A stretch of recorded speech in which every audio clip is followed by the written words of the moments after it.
Listen to me carefully, because what I'm about to tell you will break your heart before it heals it. There was a father who had everything. 12-bedroom mansion.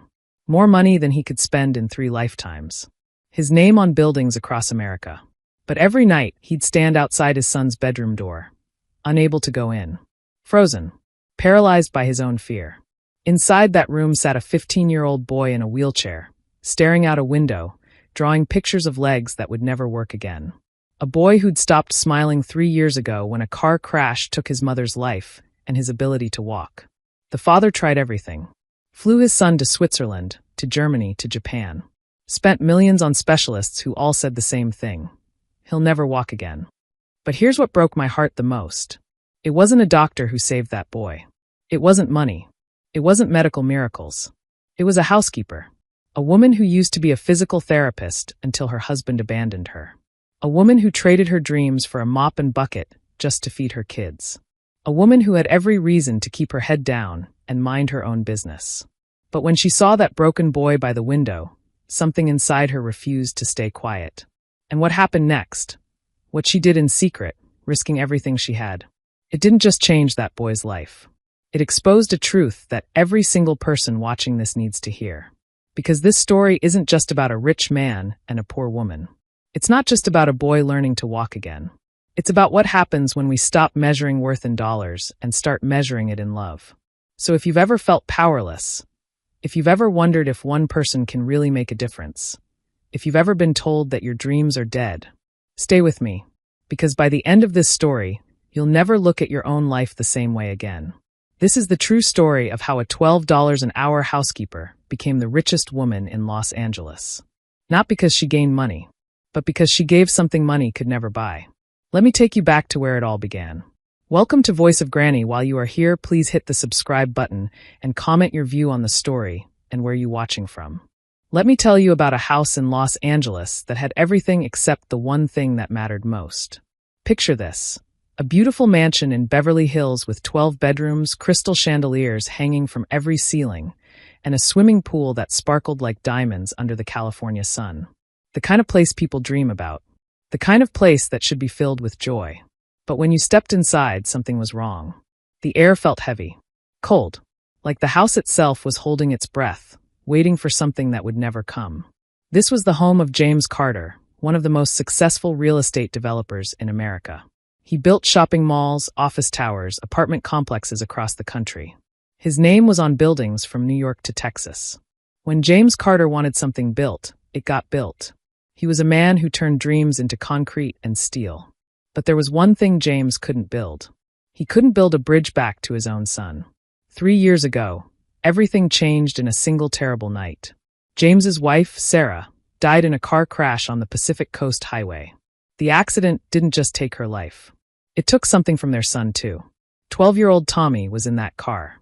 He survived, but his legs didn't. The doctors said words that felt like knives. He'll never walk again. James couldn't accept it. He wouldn't accept it. He flew Tommy to the best hospitals in the world. Switzerland, Germany, Japan. Every specialist that money could reach. But each trip home felt heavier than the last. Each new doctor shook their head with the same sad, professional sympathy that made James want to scream. Now Tommy was 15. He sat by his bedroom window every day, staring out at a world he used to run through. His wheelchair had become his prison, and worse than that, his spirit was dying. The boy who used to laugh at everything, who used to play basketball in the driveway with his mom cheering from the porch, that boy was gone. In his place was a shell, a ghost, someone just waiting for time to pass. And James? He ran. Not physically, but mentally. He buried himself in work, in meetings, in contracts that demanded his attention. It was easier than facing the truth. Easier than looking into his son's empty eyes and seeing his own failure reflected back. Every night, James would sit alone in his office, surrounded by awards and photos of buildings he'd created. Monuments to his success. But success felt like a cruel joke now. What good was building towers that touched the sky when he couldn't lift his own son out of despair? Sometimes, late at night, he'd hear the wind against the windows and imagine it was Sarah's voice. He'd remember how she used to say, "Money can't buy everything, James. Sometimes you just need to be present." He hadn't been present the night she died. He'd been at another business dinner, closing another deal, convinced that providing for his family meant being everywhere except home. Now home felt like a museum, beautiful but dead. The cook still prepared meals that barely got eaten. The gardener still trimmed hedges that nobody noticed. The cleaning staff moved through rooms like ghosts themselves, trying not to make noise, trying not to disturb the grief that hung in the air like fog. Tommy's room was the worst. James would stand outside that door sometimes, wanting to knock, wanting to go in and say something, anything that might matter. But fear stopped him every time. What could he possibly say? What could he offer a child who'd lost his mother and his future in one terrible moment? So James did what he knew how to do. He worked. He signed contracts. He built more buildings. And the mansion grew colder with every passing day. The staff whispered among themselves. They'd worked for the Carters for years, and they remembered when this house was full of life. When Sarah's laughter echoed through the halls. When Tommy's sneakers squeaked on the marble floors as he raced around. When James actually smiled. Now it was just silence. Heavy, suffocating silence. James would walk through his own home and feel like a stranger. Every room reminded him of what he'd lost. The piano in the living room that Sarah used to play. The kitchen where she'd make pancakes on Sunday mornings. The backyard where Tommy used to shoot hoops until dark. All of it was still there. Perfect. Preserved. But empty of meaning. He'd become the richest man with the poorest heart. He had everything money could buy and nothing that mattered. His sun was slipping away, fading a little more each day, and James didn't know how to stop it. Didn't know how to reach him. Didn't even know how to be a father anymore. The great James Carter, the man who built empires, couldn't build a single moment of connection with the boy sleeping down the hall. And so the house stayed cold. The chandeliers glittered over empty rooms. The pool sparkled for no one. And somewhere in the heart of all that luxury, a father and son were drowning in their own separate oceans of grief. This is where our story really begins. Because sometimes, when everything seems lost, when the darkness feels too thick to ever clear, that's exactly when light finds a way in. And Light was about to walk through the front door of the Carter mansion. Her name was Maria Santos, and she was about to change everything. Maria Santos wasn't supposed to be working as a housekeeper. Life had other plans for her, plans she'd had to set aside when reality came knocking. She was 38 years old, with tired eyes that still somehow managed to sparkle with kindness. Her hands were rough from years of hard work, but they moved with a gentleness that spoke of something else, something from a different life. You see, Maria used to be a physical therapist. A good one. She'd spent years studying, training, helping people recover from injuries and surgeries. She'd loved her work, loved seeing patients take their first steps after months of struggle. There was something almost magical about watching the human body remember what it could do. But then her husband left. Just walked out one Tuesday morning and never came back. Left her with 2 kids, mountains of debt, and a choice. She could keep her clinic and watch her children go hungry, or she could do whatever it took to keep them fed. She chose her children. She always would. So the medical license went into a drawer. The dreams got folded up and put away. And Maria became a housekeeper, moving from one wealthy home to another, cleaning up other people's messes while her own life stayed messy. The agency sent her to the Carter mansion on a Monday morning in early spring. She'd heard about the family, about the tragedy, about the boy in the wheelchair. The other housekeepers had warned her. It's a sad house. They don't talk much. Just do your work and don't ask questions. But Maria had never been good at not asking questions. Her first day, she felt it immediately. That heaviness in the air, like the whole house was holding back tears. She moved through the rooms quietly, dusting, organizing, trying not to disturb the grief that seemed to live in every corner. Then she saw Tommy. He was parked by his bedroom window, staring out at nothing. 15 years old, but looking somehow both younger and older at the same time. His wheelchair faced the glass, and his hands rested limply in his lap. He didn't turn when she entered to clean. Didn't acknowledge her presence at all. But Maria saw something the others had missed. She saw the sketchbook on his lap, filled with drawings. Horizons without people. Birds without trees to land on. Legs, just legs, drawn over and over, disconnected from bodies. Pictures of a boy trying to draw himself back together. Something shifted in Maria's chest. A recognition. A pull. She'd felt this before, this instinct to help, to heal. She'd thought she'd buried it along with everything else she'd lost. But looking at this broken boy, it came roaring back. She didn't say anything that first day. Just cleaned around him, hummed softly to herself, and left. That night, riding the bus home through the Los Angeles traffic, Maria couldn't stop thinking about Tommy. About his empty eyes. About those drawings. About the way the whole house seemed to have given up on him. Her daughter asked her about the new job. "It's fine," Maria said. But inside, she was making a promise to herself. A dangerous promise. The kind that could cost her this job, this income her kids depended on. She was going to help that boy. Not as a housekeeper. As what she really was deep down, even if the world didn't recognize it anymore. She was going to be a therapist again. The next morning, she came back with a plan. Nothing obvious. Nothing that would raise alarms.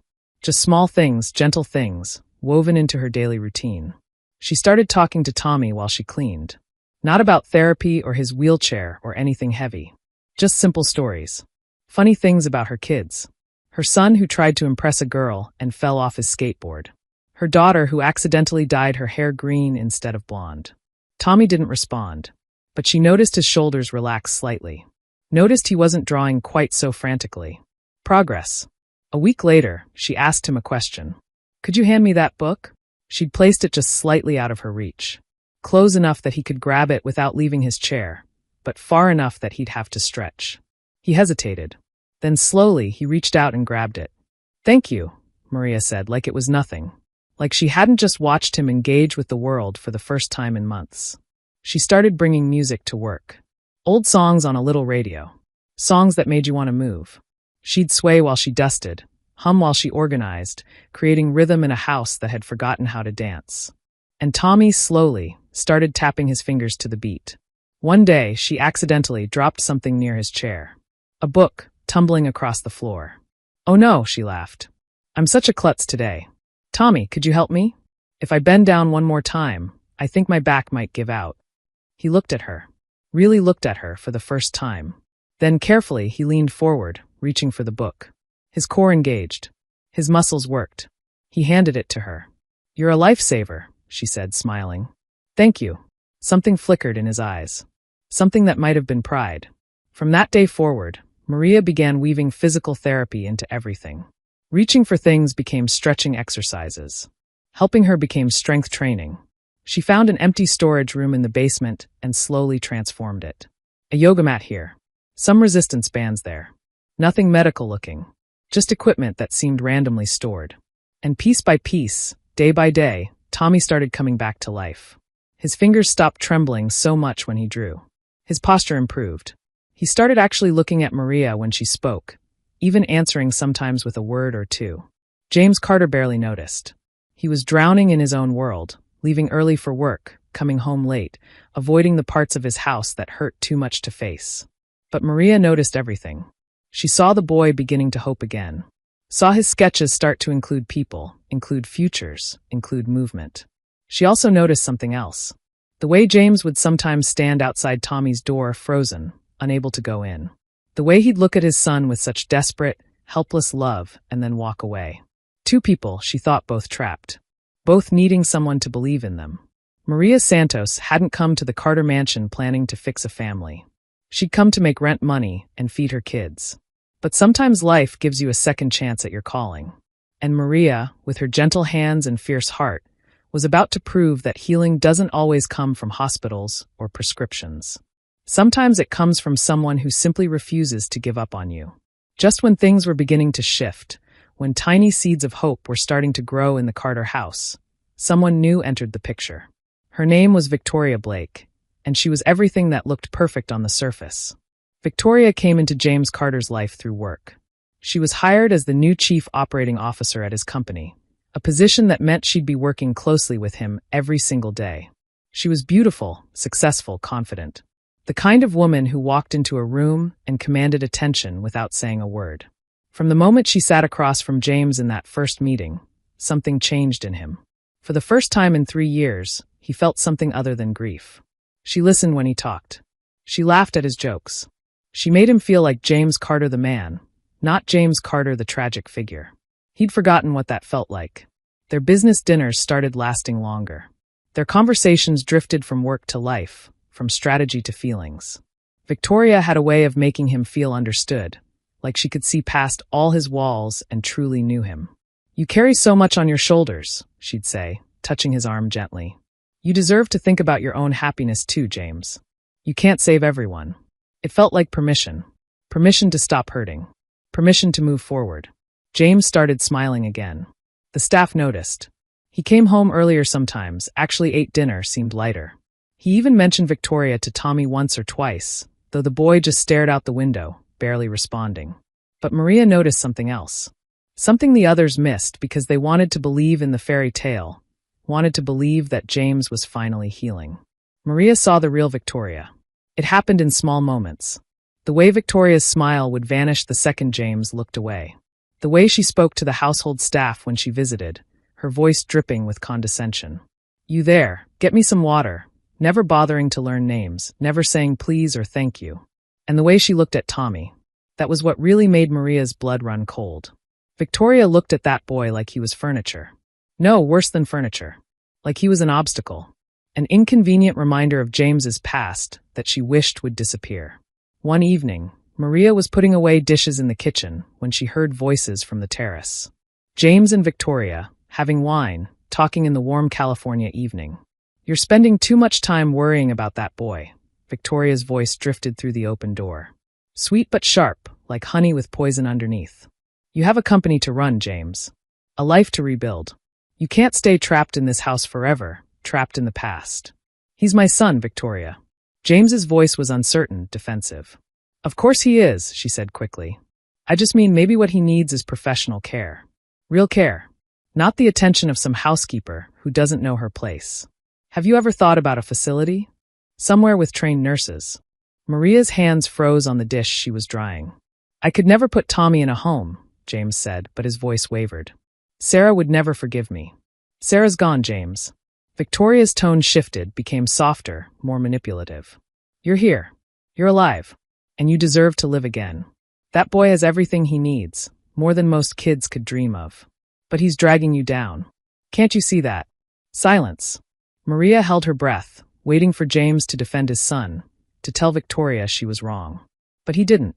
He just sighed, a long, tired sound that meant he was listening, considering. That night, Maria couldn't sleep. She kept hearing Victoria's words. Doesn't know her place. Dragging you down. She knew women like Victoria. Had met them before in her life. Women who saw love as weakness and kindness as stupidity. Women who wanted everything rearranged to suit their own ambitions, even if it meant destroying what was good and real. Meanwhile, Tommy's progress continued. He was standing now with support, holding himself up for 30 seconds, then a minute, then longer. His legs were remembering. His body was fighting back. The physical therapy Maria had been secretly providing was working miracles. But she couldn't tell anyone. Couldn't risk her job. Couldn't risk Tommy losing the one person who believed in him. Then James started acting different toward her. Not cruelly, but distant. Suspicious. He'd watch her sometimes when he thought she wasn't looking. He'd ask odd questions. How long do you spend with Tommy? What do you two talk about? Victoria's poison was working. One day, Maria overheard another conversation. This time, Victoria's voice was urgent, almost excited. I'm just saying, James, don't you think it's strange? That woman spends hours alone with your son. What do you really know about her? What if she's using him? Using you? You're wealthy, vulnerable. People take advantage. Maria's been nothing but kind, James said, but doubt crept into his voice. Kind. Or calculated. Victoria pressed. I'm only worried about you. About your family. Maybe you should just, make sure everything is above board. For Tommy's safety. And that's when James made the decision he'd later regret. He had security cameras installed throughout the house. Hidden cameras.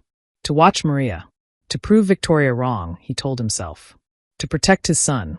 But really, to feed the doubt that was growing like weeds in his heart. Maria didn't know about the cameras. She continued her work, continued helping Tommy, continued believing that love and perseverance could heal what seemed broken beyond repair. But shadows were closing in. And sometimes the people who hurt us most are the ones wearing the biggest smiles. Victoria was winning. And she knew it. Every doubt she planted, every suspicion she nurtured, was pulling James further from his son and from the one person actually helping them both heal. The house that had been learning to breathe again was about to face its darkest test yet. It was a Tuesday morning when everything came crashing down. The kind of morning that starts normal and ends with your whole world turned upside down. James Carter sat in his home office, coffee growing cold on his desk, staring at his computer screen. The security footage. For days, he'd been too afraid to look at it, too guilty about spying on Maria. But Victoria's words kept echoing in his head. What if she's using him? He clicked play. At first, he saw exactly what he expected. Maria cleaning, moving through rooms with quiet efficiency. Nothing suspicious. Then the footage switched to the basement. To that storage room he'd forgotten existed.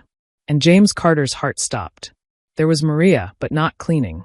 She was kneeling beside Tommy, her hands gently guiding his legs through stretching exercises. The room had been transformed into a makeshift therapy space.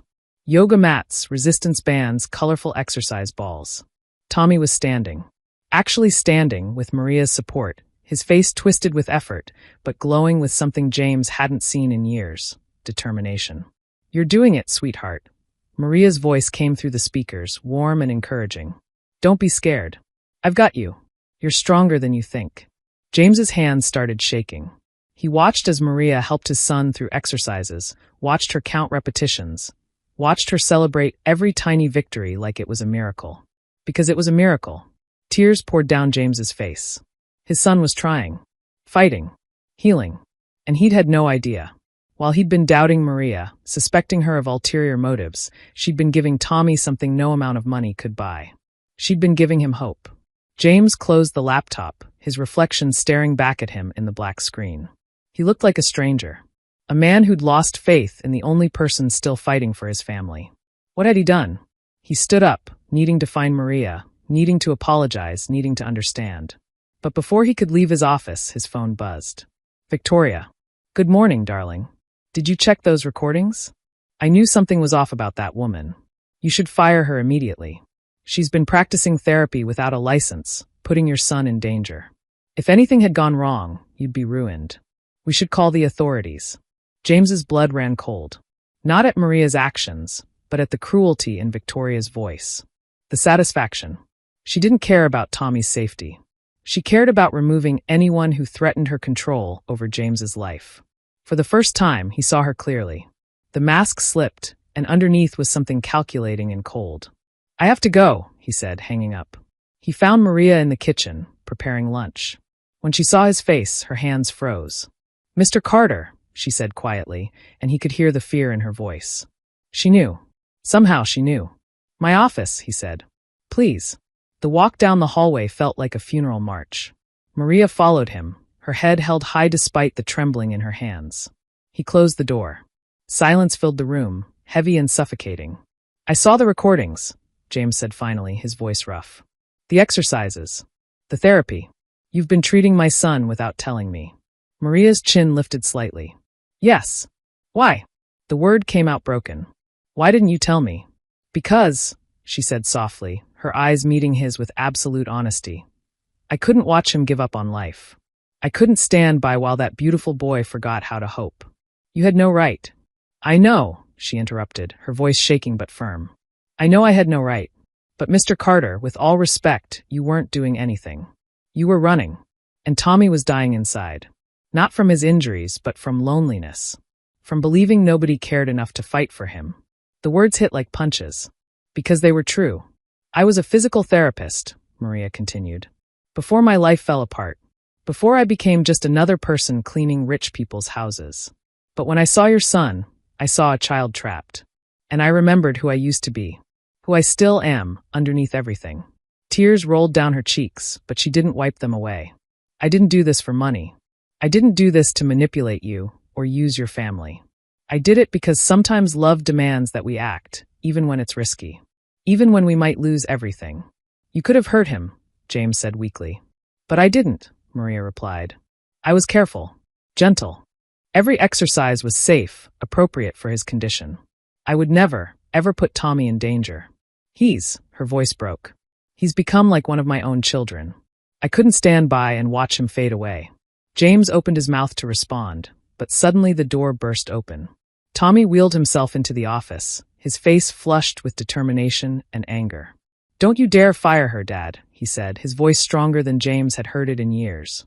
"Maria is the only person in this entire house who believed I could get better. The only one who didn't treat me like I was broken forever. Tommy's son, I." "No," Tommy said firmly. You want to fire the one person who actually helped me? Who spent hours with me, not because she had to, but because she cared. While you were hiding in your office, avoiding me, she was there. The words stabbed deep, but they were true. Then Tommy did something that stopped time itself. He placed his hands on the armrests of his wheelchair. His whole body tensed with effort. Slowly, shakily, with muscles trembling from the strain, he pushed himself up. And he stood. His knees wobbled. His breathing came in gasps. But he was standing. Actually standing on his own 2 feet, for the first time in 3 years. This is what she gave me, Dad, Tommy said through tears. She gave me myself back. James's vision blurred. He couldn't breathe. Couldn't speak. He crossed the room in 2 steps and fell to his knees, wrapping his arms around his son, holding him as they both cried. All the years of grief, of distance, of fear, it all came pouring out in that moment. The sound of a heart learning to beat again. The sound of a family remembering what love feels like. Maria stood back, quietly crying, ready to leave if they asked her to. But James reached out, grabbing her hand, pulling her into the embrace. You gave me back my son, he whispered. How can I ever thank you? Behind them, none of them noticed Victoria standing in the doorway. Her face was twisted with rage and something else, fear. Fear that she was losing her grip on the life she'd been carefully constructing. How touching, she said coldly. But you do realize she's been practicing medicine illegally, right? She could have killed Tommy. And James, when this gets out, your reputation will be destroyed. Unless, she paused dramatically, you do the right thing and report her yourself. Show everyone you had no idea she was manipulating your family. She tossed a folder on James's desk. Copies of the security footage she'd somehow obtained. Choose carefully, Victoria said with a cruel smile. Your son's miracle worker, or your future. But before James could respond, fate made a different choice. Dr. Martinez had been Tommy's physician since the accident. He was the one who'd spoken those terrible words 3 years ago. He'll never walk again. He'd watched this family break apart from grief, had seen the hope drain from James Carter's eyes with each failed treatment. So when James called him that Tuesday afternoon, his voice strange and urgent, Dr. Martinez came immediately. He arrived at the mansion to find an unusual scene. Victoria Blake standing by the window with her arms crossed, looking furious. Maria Santos, the housekeeper, sitting quietly with her hands folded, looking resigned. And James Carter, pacing back and forth like a caged animal. Thank you for coming, James said. I need you to look at something. And I need your professional opinion. He showed Dr. Martinez the security footage. The doctor watched in silence. Maria helping Tommy stretch, guiding him through exercises, supporting him as he learned to stand again. His expression remained neutral, professional, but his eyes grew wider with each passing minute. When it finished, Dr. Martinez sat back in his chair. The room held its breath. Well, Victoria said sharply. That's malpractice, isn't it? Practicing without a license? Endangering a vulnerable child. Dr. Martinez looked at her, then at Maria, then at the screen. When he finally spoke, his voice was filled with wonder. This isn't malpractice, he said quietly. This is extraordinary. Victoria's face went white. Everything I'm seeing here, Dr. Martinez continued, is gentle, adaptive physical therapy. The techniques are sound. The progressions are appropriate. Frankly, he turned to Maria, what you achieved here is something I could not do. You gave this boy hope when medicine had given up on him. He stood up and walked over to Maria. You were a licensed therapist? She nodded. 10 years. Before life got complicated. It shows, he said. Every movement is calculated safe. You have the instinct for this. The gift. He turned to James. Your son is getting better because this woman saw what the rest of us missed. That healing isn't just physical. It's emotional, spiritual, and sometimes it requires someone who loves enough to take risks. Victoria made a disgusted sound and grabbed her purse. This is insane. James, if you choose some housekeeper over me. Then I choose correctly, James said quietly. The room fell silent. What? Victoria stared at him. I said, James repeated, his voice growing stronger. Then I choose correctly. You know what I saw on those recordings, Victoria? I saw love. Pure, selfless love. Something I'd forgotten existed. And you know what I see when I look at you now? He stepped closer to her, his eyes hard. I see someone who pretended to care about me so she could control me. Someone who saw my son as an obstacle instead of a human being. Someone who tried to tear apart the one good thing happening in this house. Victoria's mask cracked completely. You're choosing her? A maid. I'm choosing my son, James said. And anyone who truly cares about him. Which clearly isn't you. Victoria's face twisted with rage. You'll regret this, James Carter. I'll make sure everyone knows. That my son is walking again? James interrupted. That someone showed him more compassion than all my money could buy? Please tell everyone. I dare you. Victoria grabbed her things and stormed out. The click of her heels on the marble floor faded away, and the mansion seemed to exhale, releasing tension it had been holding for months. When the door slammed shut, James turned to Maria. This woman who'd risked everything for a boy she barely knew. I'm sorry, he said, his voice breaking. I doubted you. I let someone poison my mind against you when you were saving my son's life. Maria stood up, tears in her eyes. Mr. Carter. James, he corrected. Please. Just James. James, she said softly. I don't need apologies. I just needed Tommy to have a chance. That's all I ever wanted. It's not all you deserve, though, Dr. Martinez interjected. With your permission, James, I'd like to help Maria get her license reinstated. What she's done here, it needs to be shared with other families. Other children who need exactly what she gave Tommy. James's eyes lit up. More than that. Maria, what if we created something together? A foundation. A place where families like mine, families who can't afford endless medical bills or experimental treatments, could get the kind of care you gave Tommy. Physical therapy, emotional support, hope. Maria's hand flew to her mouth. I couldn't possibly. Why not? James asked. You rebuilt my son with nothing but compassion and old equipment in a storage room. Imagine what you could do with proper resources. With a team. With purpose. For the first time in years, Maria saw her old dream rising from the ashes. Not just surviving anymore. Actually living. Actually helping. We'll call it the Sarah Carter Foundation, James said quietly. After my wife. She always said the best way to honor someone's memory is to help others the way they would have wanted. This is what she would have wanted. 6 months later, the Sarah Carter Foundation opened its doors in downtown Los Angeles. A beautiful facility with state-of-the-art equipment, but more importantly, with heart. Maria ran the physical therapy program. Her license had been reinstated, and she'd assembled a team of therapists who understood that healing required more than just medical knowledge. It required love. On opening day, a crowd gathered. Local news cameras. Families with children who'd been told they'd never walk, never run, never dance. Families who'd been given the same hopeless speeches that James had heard 3 years ago. James stood at the podium, Tommy beside him. The boy still used a walker sometimes, but he could stand on his own. Could take steps. Could live. 3 years ago, James began, his voice carrying across the crowd. I thought I'd lost everything. My wife was gone. My son was trapped. And I didn't know how to fix it. I threw money at the problem. I flew around the world. I talked to every specialist who'd see me. He paused, looking at Maria standing in the front row. But it wasn't money that saved my son. It wasn't prestige or connections or medical degrees from fancy universities. It was one woman who looked at a broken boy and refused to accept that broken was forever. One woman who risked her job, her safety, everything, because she believed love could heal what medicine couldn't. Tommy took the microphone, his voice steady and clear. When my mom died, I wanted to die too, he said. Not physically, but inside. I gave up.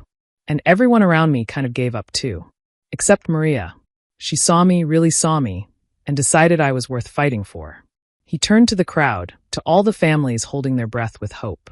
If you're here today with a kid who's been told they can't, I want you to know something. Maybe they can't walk yet. Maybe they can't stand yet. But they can hope.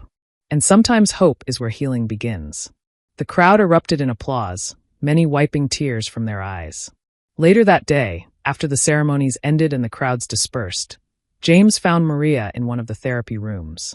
She was setting up equipment, making everything perfect for their first patients tomorrow.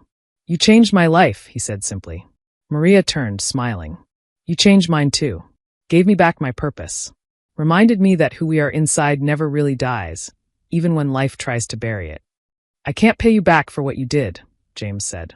You already have, Maria replied. Look around. This place, these families will help. That's payment enough. More than enough. They stood together in comfortable silence, watching the California sun set through the windows, painting everything gold. Outside, Tommy was in the courtyard, showing some younger kids his walker, making them laugh with stories about his therapy sessions. His voice carried through the open windows, full of life and joy. The sound of healing. Because here's what James Carter learned, what anyone watching this story needs to understand. True wealth isn't measured in bank accounts or square footage or fancy cars. It's measured in the lives we touch, in the hope we give, in the love we choose to offer, especially when it costs us something. Maria Santos came to the Carter mansion as a housekeeper, but she left as the woman who taught a billionaire the most important lesson he'd ever learn. That the smallest act of kindness, given freely from a heart that refuses to quit, can rewrite the entire story of a life. Sometimes it takes losing everything to discover what really matters. And sometimes it takes a stranger to remind you that family isn't just who you're related to. It's who shows up, who stays, who fights for you when you've forgotten how to fight for yourself. This is a true story, not in the facts, but in the feeling. Somewhere right now, someone is giving up on a dream because life got hard. Someone is looking at a child and seeing only limitations instead of possibilities. Someone is measuring their worth in dollars instead of love. And somewhere, someone like Maria is choosing to show up anyway. To fight anyway. To love anyway. Because that's what heroes do. They don't wear capes or have superpowers. They just refuse to let the broken things stay broken when they have hands that can help. The Sarah Carter Foundation is still operating today, 5 years later. They've helped over 3,000 children learn to move again, to hope again, to live again. And every single one of those children carries a piece of Maria's heart with them. Tommy is now 20 years old. He walks without assistance. He's studying to become a physical therapist himself, inspired by the woman who saw past his wheelchair and into his soul. And James? He still builds buildings. But now he also builds hope. Every dollar his company earns, a portion goes to the foundation. Every tower that rises in the Los Angeles skyline is a reminder that some things are worth more than profit. Maria still works at the foundation. She could have retired a dozen times over with the salary James insists on paying her. But she shows up every morning at 7, coffee in hand, ready to look at another child and say, "You're stronger than you think. And I'm not giving up on you." Because once you remember what it feels like to save a life, you can't go back to just living your own. So if this story touched your heart, if it reminded you of something you'd forgotten, let me ask you this. Who in your life needs someone to believe in them? Who's sitting by a window somewhere, giving up hope, waiting for someone to notice? Maybe that someone is you. Maybe today is the day you decide that broken doesn't mean forever. That giving up isn't the only option. That love, real love, the kind that shows up and does the work even when it's hard, that kind of love can change everything. Maria Santos wasn't rich, wasn't famous, wasn't extraordinary in any way the world usually measures. But she showed up. She cared. She refused to accept that a 15-year-old boy's story was already over. And that made all the difference. What will you do with your hands today? Will you build walls, or will you build bridges? Will you pass by the broken things, or will you stop and try to mend them? The world is full of people who need exactly what Maria gave Tommy. Not money, not pity, just someone who sees them and says, "I believe in you, and I'm not walking away." Be that person. Be the light in someone else's cold house. Be the voice that says, "You're stronger than you think." Because at the end of our lives, we won't be measured by what we accumulated. We'll be measured by what we gave, by who we lifted, by how much love we left behind. And that, my friends, is the only wealth that really matters. Thank you for listening to this story. If it moved you, share it with someone who needs to hear it. And if you're that person who needs to hear it, know this. Your story isn't over. Your best chapters might be still waiting to be written. And somewhere out there, your Maria is coming. Don't give up. Keep hoping. Keep fighting. Because you're worth it. You've always been worth it. The end. If this story touched your heart, please leave a comment below telling us what hope means to you. Share it with someone who needs encouragement today. And remember, kindness is never wasted, love is never foolish, and the smallest act of compassion can change a life forever.